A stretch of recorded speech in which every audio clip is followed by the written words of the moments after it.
All right, everybody. The huge crowd, man. My bad, folks. My bad. Working full time and trying to be all things to all people is a challenge like you wouldn't believe. But my name's Steve. I am the Rogue Scholar, and we are going to go ahead and get ourselves started. Um, Today's discussion it's going to feel like Groundhog Day, I suppose, at some level, because, well, shit, it always is Groundhog Day, isn't it? It always is Groundhog Day. So, part of me wants to just scream and yell about it, but why? What good would it do, right? What good would it do? None that I can think of anyway. Um, so without further ado, I'm going to talk to you guys about the national debt and these fools right here. This thing right here. I mean, it's pretty bad. Just to be honest, it's pretty bad. And when you see how bad it really is, it fundamentally changes you to know how stupid the world is around you. When you understand that you are in the 1% of the 1% that gets this stuff, it's incredibly brutal to see it and watch it on wash, rinse, repeat. And so, what I'm going to do is start with this post by the Pete Peterson Foundation. And before we get into that, let me start with a little tale about the Pete Peterson Foundation. So Pete Peterson is a scumbag, piece of shit, dead man. A man that we should all be grateful for is dead. This is a guy who has single-handedly created a foundation to fan the flames of what the national debt isn't, but claims it is, and has got so many people, unfortunately, wrapped around their little finger, believe in this garbage. What the national debt is the sum total of every untaxed dollar in the economy. Because when the federal government spends, it creates a subsequent reserve.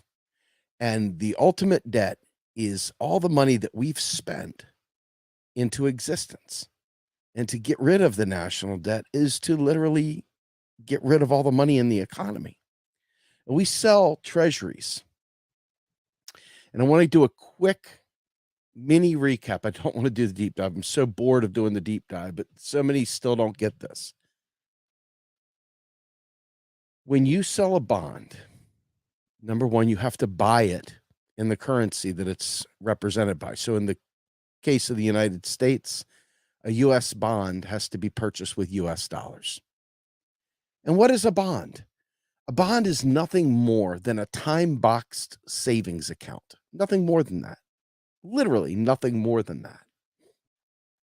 So if you think about, you got a fat stack of cash in your hand, you go up to your local bank and you say, I'd like to open a savings account.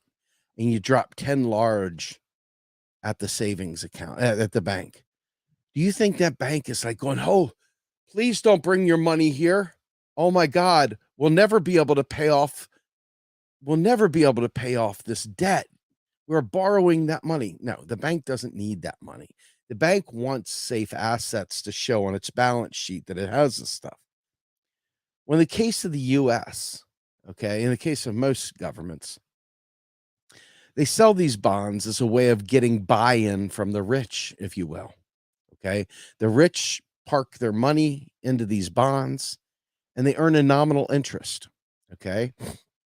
A very, very small amount of interest. But it's still interest and it's still additional money. And it's basically a basic income for the rich, as we often say around here. But it's nothing. It's a giant nothing burger. If we decided tomorrow morning that we will forever run a zero interest rate policy, we could choose to never sell bonds again. We could choose purposely not to sell bonds, though no one would allow that, because the people that are whining about the debt at the top are the ones that know damn well that without selling bonds, they're not getting all that free money. Okay. Now, unfortunately, truly disgraceful people like Pete Peterson, who created the Pete Peterson Foundation, want you to believe that that is debt being passed down to your grandchildren, that the United States government is spending irresponsibly. And there are worthless right-wing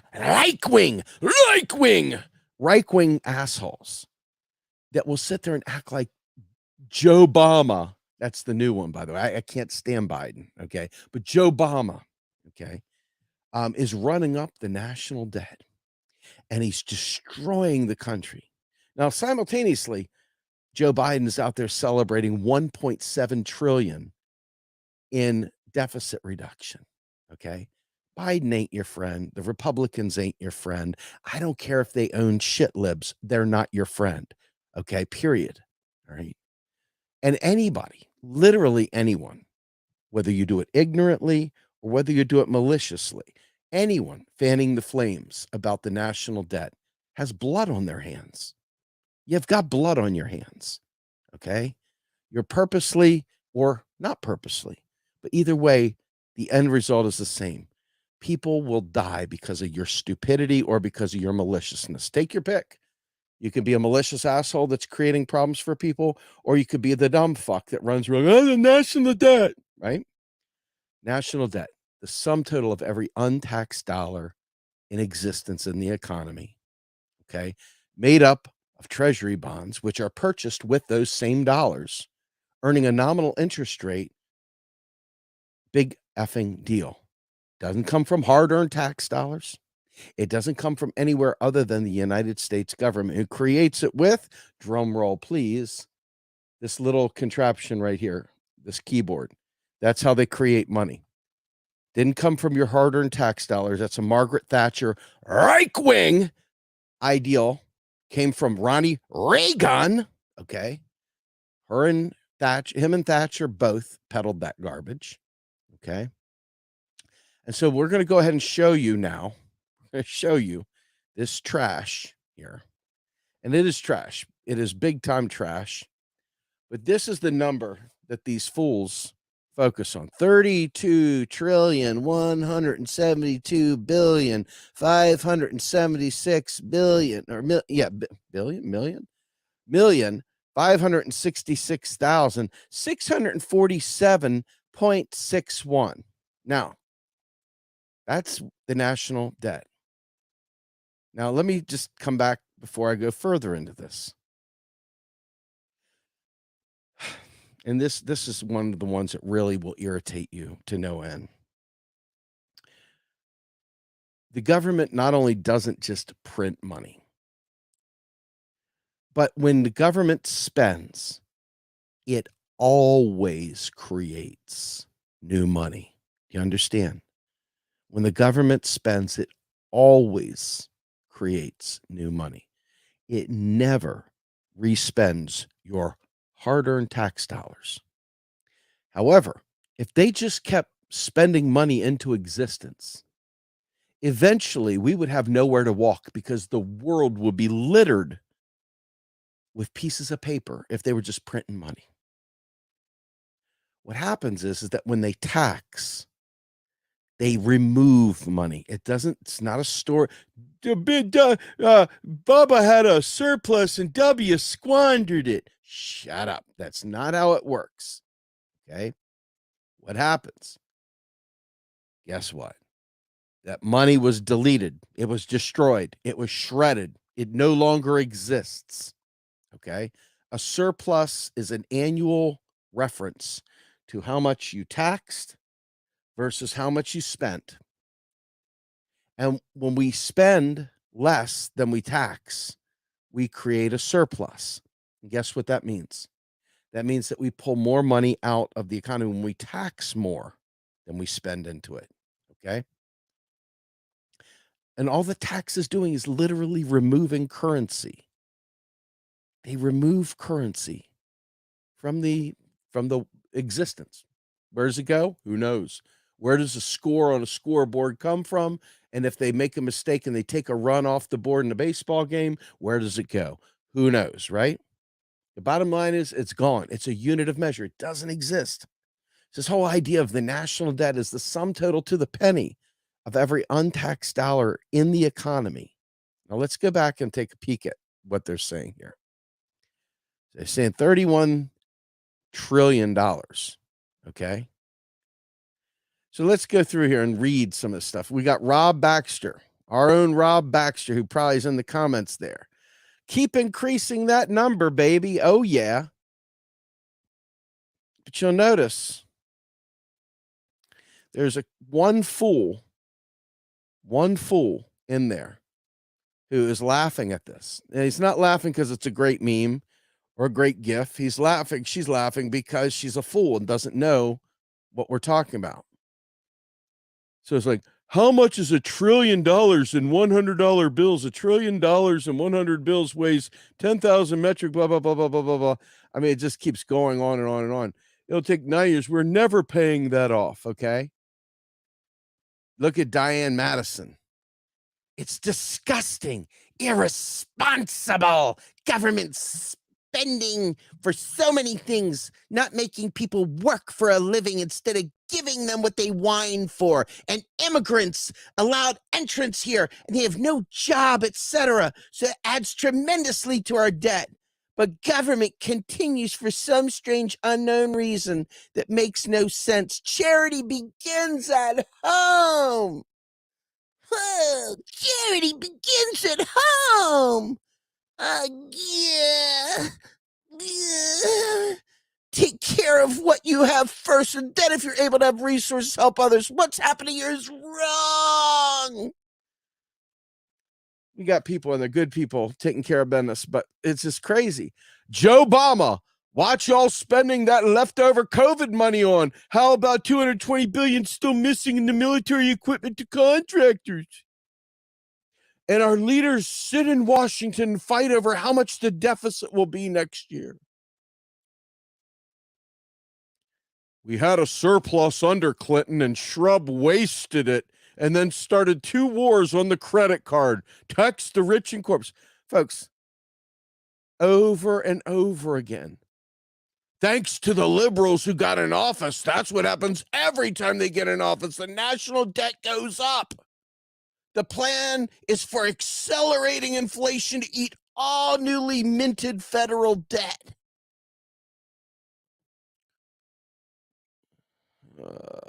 No, not national debt. That number is running total of the world's largest money laundering scam. There's no national debt. That's how much money Congress is stealing from we the people. Stop all foreign aid and watch that number dwindle away overnight. I mean, even this guy, thanks, Trumponomic. Yeah. Reason. I mean, it's after a while, you see this stuff and you just go, what in the hell am I seeing? Right? I mean, let's see. Most of these are good people. Most of these are people that get it, that are commenting. But there is 179 comments here. And if you go to their pages, which I'm not going to take you on, by the way, but if you go to their pages, unfortunately, looks like I am frozen. So hopefully you guys can hear me. If you guys can hear me, let me know if you hear me or not. Well, there we go. I guess we're going to bring Steve back into the picture solo because I was having troubles there. Anyway, this is what you're going to go up against every single time, though. And if you understand what I'm saying,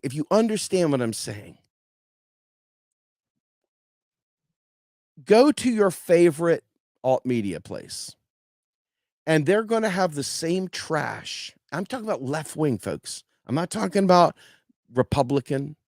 I'm not talking about Trumpers. I'm talking about people that claim to be the left, that claim to be the real left. And they're revolutionary as hell, and they're not going to take it anymore. And they're sitting there saying the same shit about the national debt. They're sitting there saying the same crap. Literally the same crap. How absolutely unrevolutionary can you get? Okay? This is what we're up against. And it gets worse because I want you to think about this. Even though we may not be able to pass bills in Congress, because our Congress is clearly not representative of we the people. And not only that, but Have you ever seen an opportunity where you've been able to actually vote for these people and literally win? I mean, for real, they pick who they want and that person gets in, period. I guarantee you there's no way in the world that there are a bunch of Pete Buttigieg lovers out there. And if they are, they're like the centrist shitlib variety. Okay. There's just not enough to win the presidency with Pete Buttigieg. And I know damn well nobody that listens to this channel is actually pushing for Pete Buttigieg. And yet Pete Buttigieg will probably be in a few years one of your nominees, if not Kamala, if not Chelsea Clinton, if not Michelle Obama's, maybe Michelle Obama, maybe her kids, Aaliyah, Malia, whatever. You're going to see more of this kind of rich people, oligarch, kind of shit. It's going to feel very, very much like the 1700s. It's going to feel very much like Tsarist Russia. You're going to very much have these families that just ascend to the dynastic throne of the United States. Okay? That is not representative democracy. No matter how much a vote blue, no matter who tries to sell you that this is the most important election of all time, that somehow or another we've just got to beat the Republicans because, quite frankly, it's like which rich oligarch are they going to put up top? You didn't have a lot to say on it. Trust me. Please don't believe the hype. Okay? Don't believe the hype.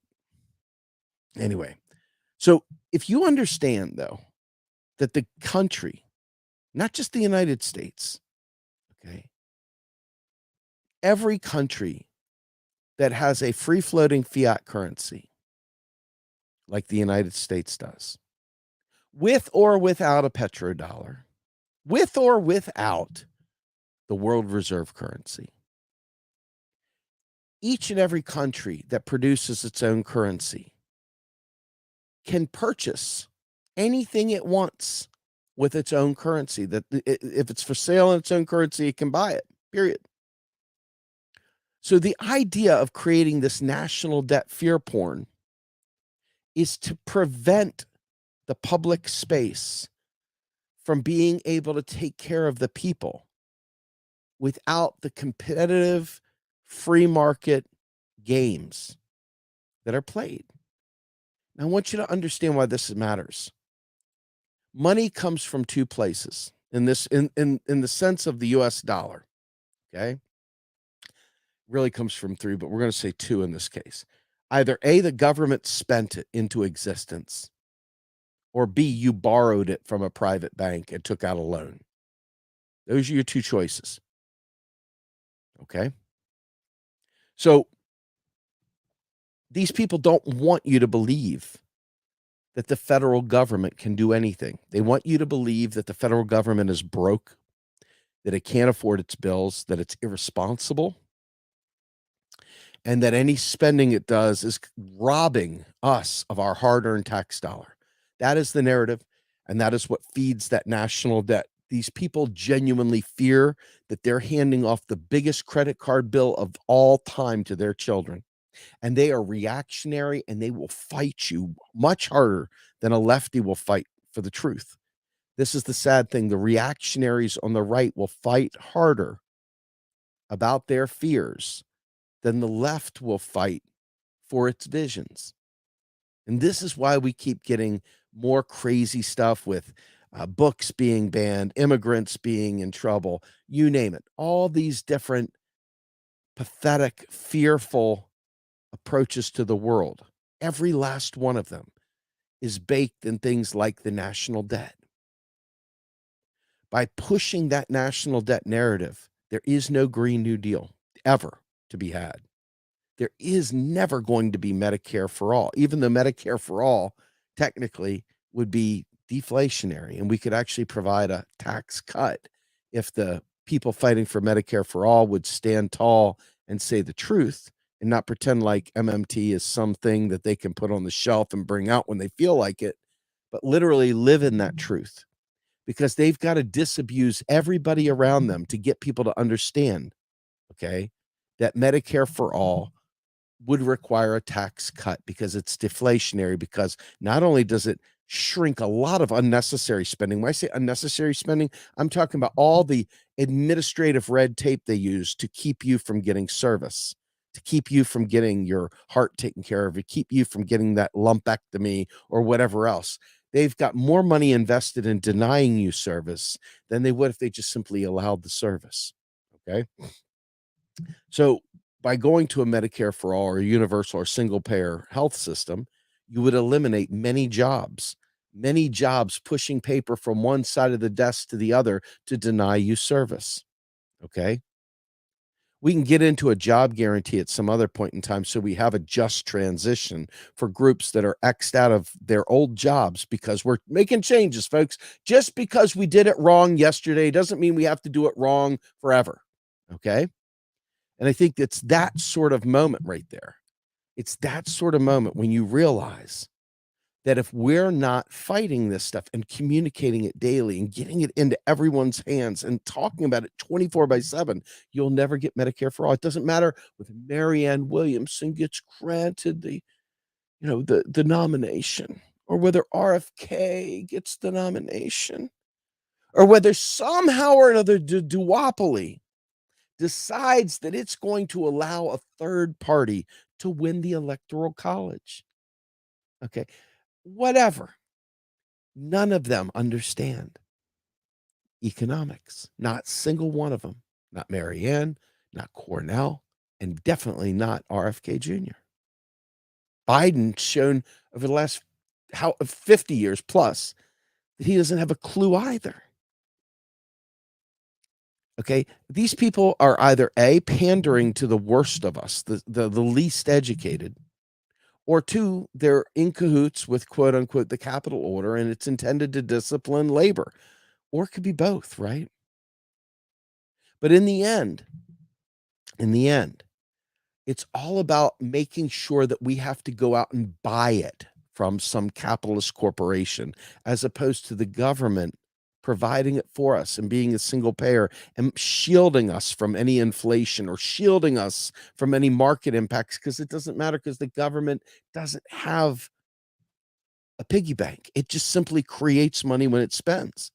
So in order to make us fearful, in order to make us afraid of the lump of coal in our stocking, in order to make us afraid that our child's going to drown or what some horrible thing's going to happen, they keep this national debt fear porn large and in charge, fluctuating everywhere. Okay. Everybody wants to pay down the national debt. Everybody wants to reduce the deficit. Everybody's scared to death. Now, I want you to understand $32 trillion in quote unquote national debt.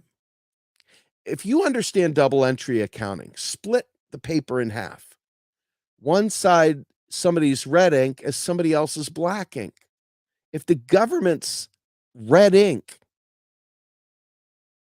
goes out as debt, somebody's black ink, that would be us. So it depends on what side of that ledger you're looking at. The government spent over the course of history 32 trillion into the economy, and we have 32 trillion in the economy. That's it. It's a tally of how much money is in the economy. It's not a tally of all this debt we have. Now, let's say China. God, why do I feel like I've said this before? Oh, because I have 100 times. I have 150 times, 200 times, 1,000 times. But when you think about what it is that we're fighting for, when you think about making life better for mankind, keep it simple, Smiley. Forget a revolution. Just think about how we would take care of universal basic services. Fuck a UBI. Okay. We can talk about that. If you ever want to engage me on that, I'm more than apt to set up the octagon and we can go toe to toe in the middle of the cell. I mean, for real, it's like time to throw down. Okay. But if you want to talk about universal basic services, providing housing, providing childcare, providing college education for free, providing, basic needs, food, shelter, water, you name it, right? Healthcare. That money's got to come from somewhere. It's either coming from us borrowing from private banks, you and I, which we don't have the capacity to create universal healthcare by individuals borrowing from banks, or the federal government has to spend it. So what do? They get the federal government to spend huge amounts of money elsewhere. What? On the military. It's not something that we can't do also, but they convince you that we can't do anything nice because we've spent all the money on the military. And some very well-intentioned person will tell you that they can't track all the money that they spent, and it's a big laundering scam and blah, blah, blah, and it may be true. It does not change the fact that the federal government, no matter what, has infinite capacity up to the point of full employment and real resources to literally provide college for every single person, including immigrants. If there's enough teachers, if there's enough schools, if there's enough, online classes, whatever. The government can provide healthcare for each and every one of us. The issue is, do we have enough doctors? Do we have enough nurses? Do we have enough, whatever, the fucking heart doctors, whatever, dietitians, I don't care, dermatologists, podiatrists, fucking proctologists. Okay? If we've got enough gurneys, hospitals, that's the constraint. Okay? It's not a matter of us being in debt. Who will we borrow money from? I want you to think about this. Who would we borrow US dollars from? Now, there's got to be some libertarian fuckstick that's going to tell you it's the private Federal Reserve and the Rothschilds that they're borrowing from. Okay. And they think themselves rather clever. The reality is, every single nickel, every penny comes from a keyboard created out of thin air.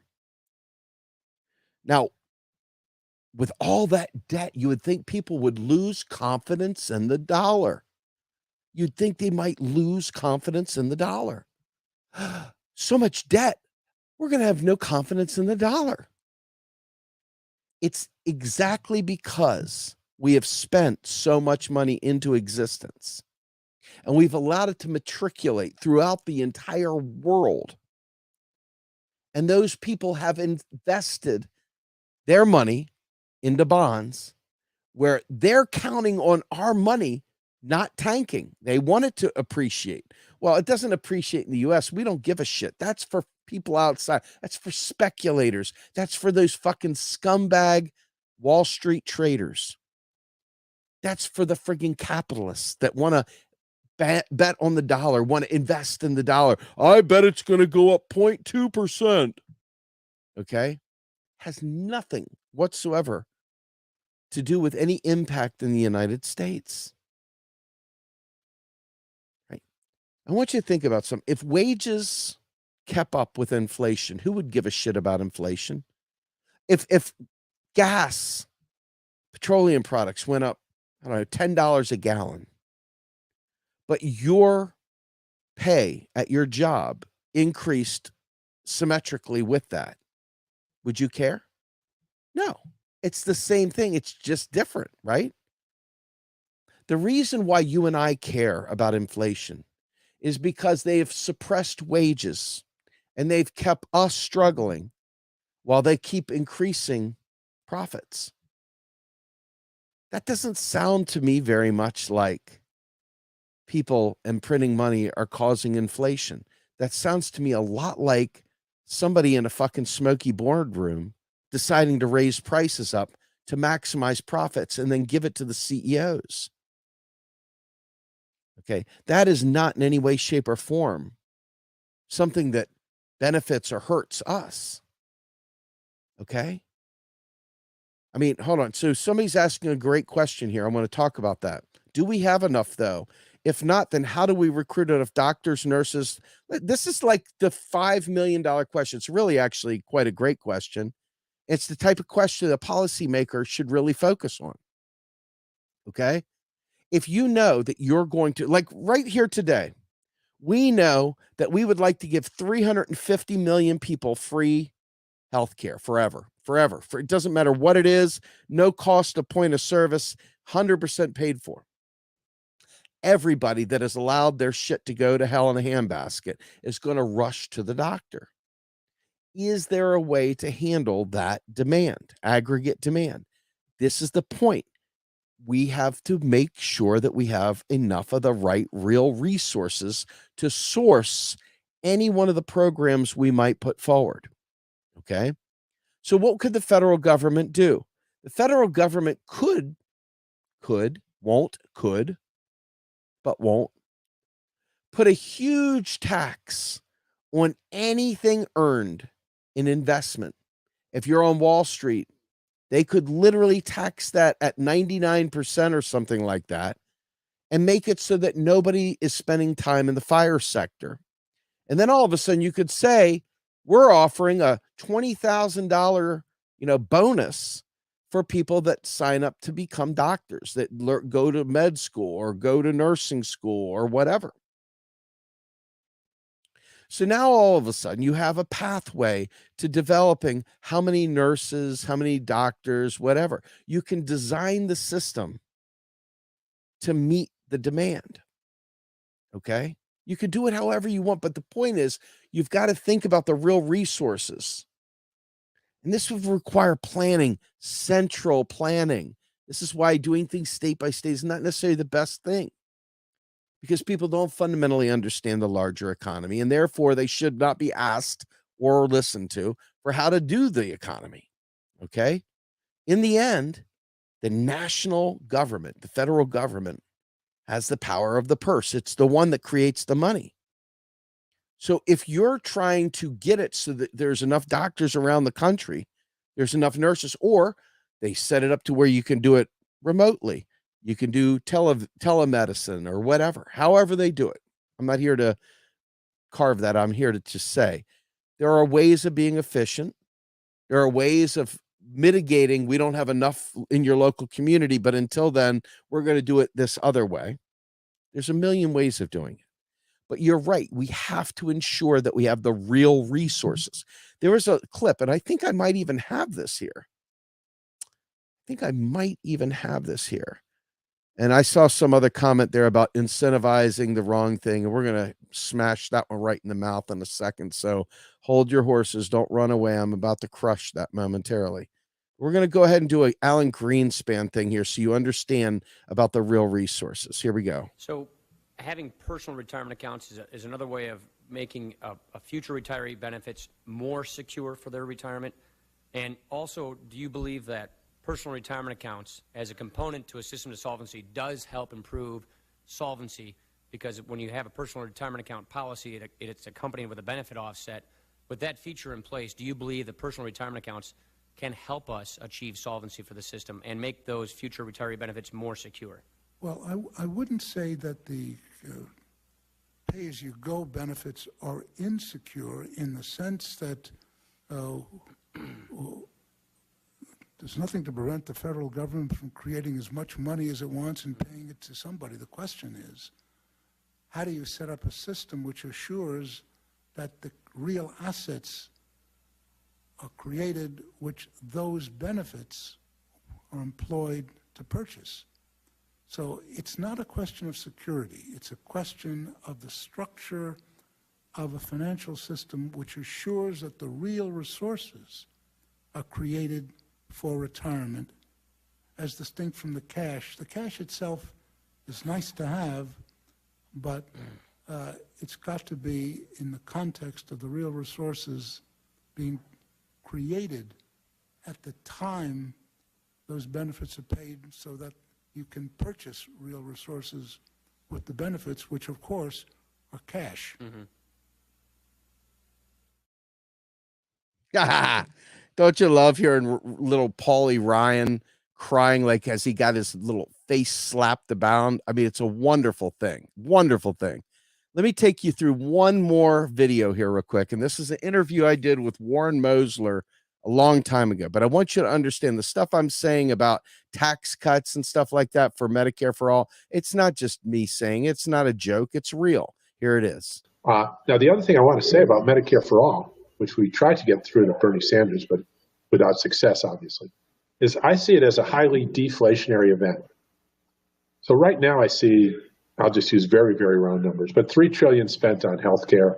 Out of that, $1 trillion in the private sector is private sector administration. That's pretty much going to go away if we go Medicare for all.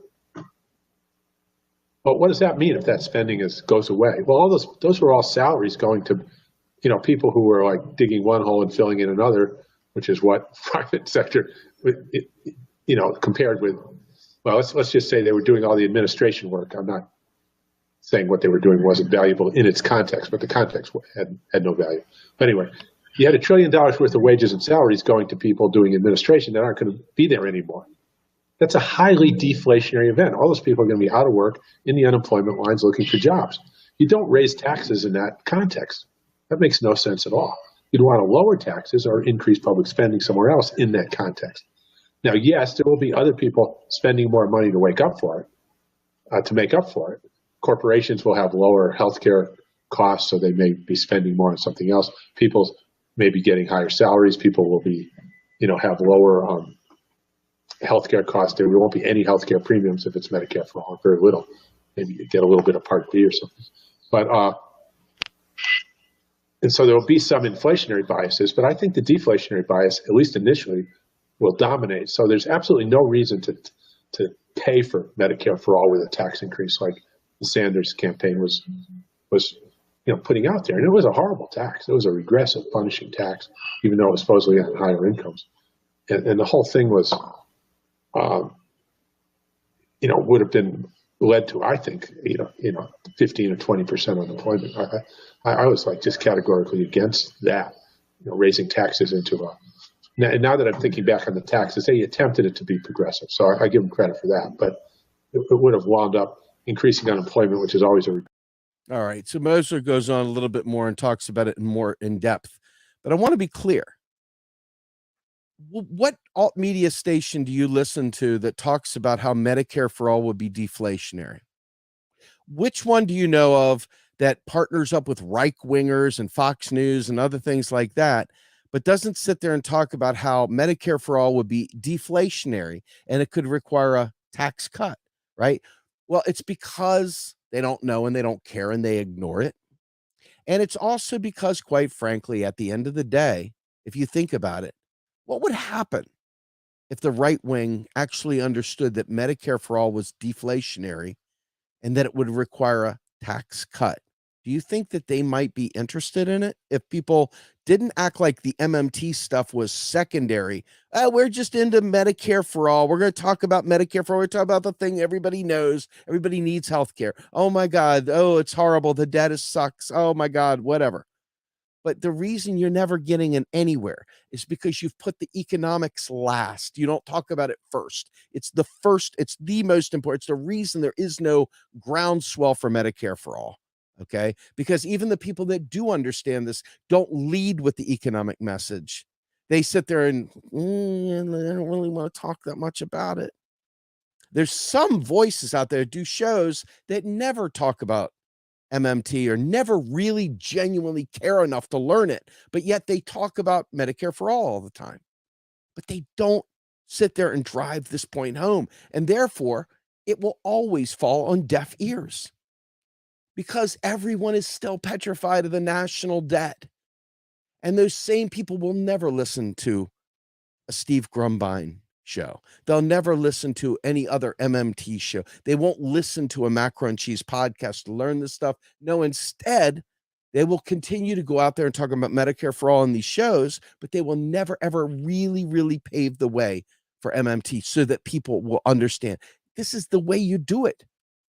They're out there, whether we in our little world talk about the national debt much or not, the fools on the other side are living in this. This is like, oh my God, this is not Dark Brand, and this is freaking scumbag Joe Obama, who and all his debt. See? And how do you go and tell someone, hey, I hate Joe Obama too. I guess that's the name you're calling him, but I'm really hate him for being an economically illiterate fuckstick at the front of our country. I hate him for that. I hate him for imposing austerity. I hate him for celebrating deficit reduction. I hate him for negotiating with you guys over there for things that he knows just aren't so. I hate the Democrats for not talking about what I'm talking about today so that their plans could ever come true, because they don't really want their plans to come true. If they did, they would fucking stop making MMT last. They would stop doing show after show after show talking about how bad it is to not be able to pay your bills and focus on the fact that we can afford this in spades and we could even do a tax cut to pull it off. Okay? But instead, the pride runneth so high, overfloweth, the pride overfloweth, refusing to bring on MMT into their shows, refusing to put it out there, refusing to do the right thing because it's all about clicks and likes, refusing to be an effective activist, refusing to be an effective alt media person, refusing to teach the country the right things. Instead, well, we've got to allow all voices an opportunity to talk. No, we fucking don't. That's part of the problem, is that we've allowed too many stupid people to have well, all opinions are equal. Everyone's got an opinion, just like assholes. Everyone's got one, right? All this fucking cool, edgy shit. But the fact is the nation isn't dying and dead. The nation is not drowning in debt. Can you imagine the Federal Reserve coming to collect from Uncle Sam, bringing its old men with balding cul-de-sac haircuts, with their bony fingers wagging it at you? We're coming for the debt. What debt? Shut up. That's not it. And if it was it, they would have come a long time ago, because 32 trillion is a lot of fucking debt if that's what you really owe. But alas, we create the money, so it isn't real. It's bullshit. It's bullshit. That's the deal. It's all straight up bullshit. And it really feels gross, disgusting to hang around with people that are of like mind, who are, supposedly lefties, that speak right-wing economics.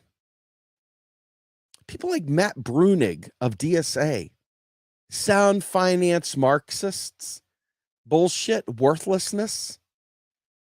We got to get back to the gold standard. Shut up. No, we don't. You've got to learn economics is what you need to do. And when I say economics, this is a really hard thing for people to get. And this is going to be a quick moment, a break, a deviation momentarily. Very important. Microeconomics is what most Marxists talk about. It's what most people, it's not right that I don't have food in my refrigerator, but the military has more money. That may be a true statement. It has nothing to do with economics. Okay? The country chose, it was a political choice to put a military out there and leave your refrigerator empty. That was a political choice that the governing elite have made for you and me on our behalf. That's the deal. But if you think about this, each step in this process is super simple. They intentionally try to make it complicated. China sells goods and services into the United States. What China gets for its goods and services is a bunch of US dollars. China doesn't get US dollars if it stops selling goods and services into the United States. But China and the US are so interlocked, regardless of BRICS or anything else. China doesn't want that. China doesn't want the US to fail. China wants the US to stop being a douche nozzle. But China is not looking for the US to fail. Okay? But the United States, they have a different motive on all this stuff, don't they? The United States allowed its infrastructure to fall apart because bad people convinced us that the debt was too high, that we couldn't afford to do nice things, that we were broke. Okay. As a result of this, we have not invested in our infrastructure in the United States in forever. Back in the day, they used to build these beautiful marble buildings, fucking stupid little temples of their greatness. Okay. Nobody asked about where the money was coming from. It wasn't a thing. It really wasn't a thing. But now we can't even do some basic services. I mean, if you go to an unemployment office sometime, do me a favor, take note of the tape on the chairs. Do a note that some of the lights are burned out. Note that the furniture is from Nice as New or some thrift store so that they can make sure you feel as shitty as they want you to feel for being a deadbeat not working. But who gives a fuck about the work they're trying to get you to do? The work they're trying to get you to do is for the man. It's for capital. These are all tricks to pull you back in, to make you fearful so you'll be pliable and do what they want. The national debt is nothing more than the sum total of every untaxed dollar in existence today. China is not going to suddenly stop wanting US dollars because every time China sells goods and services in here, they get US dollars. And what do they do with those US dollars? They buy bonds. Why do they buy bonds? Because it's better to earn interest on your money that you got than to not earn interest on the money you got. That's it. And what if they dump their bonds? Well, what does that even mean? Would they buy a bunch of 6-month bonds and they cashed out the 6-monthers? Most of the time, they roll those 6-month bonds into new bonds. What is a bond? Remember what I said at the beginning is nothing more than a time-boxed savings account. It's neither scary nor anything huge. No big deal. No fucks given, no big deal kind of bullshit, okay? So think to yourself, the idea of how are you going to pay for it is not a thing. The United States government it's not could, let me be clear, it could do this. When Congress writes a bill, it issues instructions to the Fed who deposits money into the Treasury's account. And then the Treasury spends it into existence. That's it. Nothing more than that. It wasn't your hard-earned tax dollar that spent it into existence. You didn't have a hard-earned tax dollar to fund the government. The government had to spend the money first for you to have a hard-earned tax dollar. Do you understand? The government itself spent the money into existence so you would have the money to pay the tax. Banks don't get money just out of thin air. Well, they do kind of, but they need a charter from the federal government saying you are, by extension, acting as an agent of the government, a pseudo agent of the government, a very deregulated agent of the government, but nonetheless an agent of the government. The charter lays out what they can do and what they can't do. You want different things from banks? Change the charter. Make the charter say what you want it to say, and then impose that on them. Pass a law that makes what banks do be what banks do the way you want banks to do it. It's that simple. If you don't want them to do XYZ, then make the law say they can't do XYZ. It's that simple. Okay? And the other funny thing, too, is this. Every year, the Federal Reserve keeps a certain amount of money for its operating expenses because the Federal Reserve is quasi-public and private. It's kind of both. It's like splitting the line. It's like the demarc between the government sector and the private sector. It splits. It's the demarc between the banking system and the public being federal government. But when the Federal Reserve earns profits based on interest, on reserves, based on other investments they've done, buying, trading, selling things off the back of their balance sheet, they take all of that profit, minus operating expenses and give it to the Treasury every year. In fact, just here, let's do a quick thing.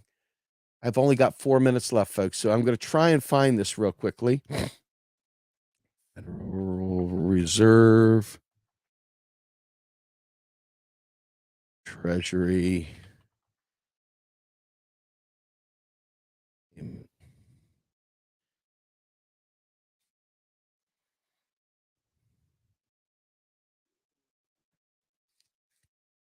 This is old. I could probably find a different one.